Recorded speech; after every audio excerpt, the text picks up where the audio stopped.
But we went up on appeal to the DC Circuit on a very specific set of redactions, which was the analysis by the special counsel on why charges weren't brought against certain people, most notably Donald Trump Jr.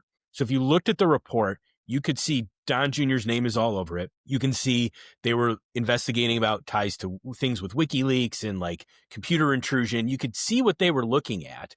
But when you got down to the declination decision, where they explain why they're not going to charge, they just blacked all that out.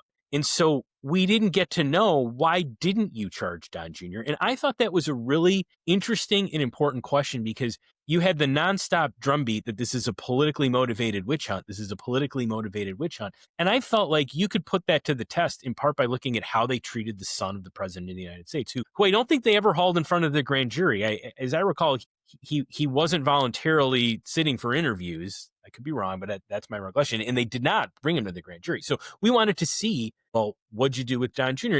And we ended up winning at the DC Circuit. The oral argument was great. I mean, the judges completely saw it the way we saw it. That this is about understanding the government's decision. And that is what FOIA is all about. And so we got that unredacted. And now we've learned that they considered charging him with a computer intrusion crime.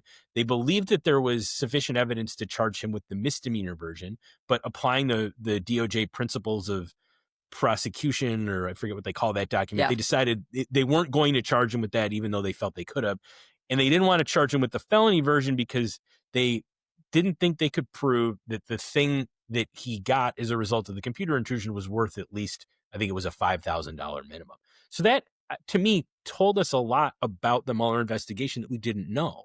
It told us a lot more about how aggressive they were or were not. And a point that I always make to people is the decision to withhold that was jointly by the special counsel in Mueller's folks and the attorney general and Bill Barr's folks. Like, they collectively withheld that, which to me showed, in my world, this is a lot of what the problem is. It is an institutional bipartisan problem of government officials not being as transparent as the law requires them to.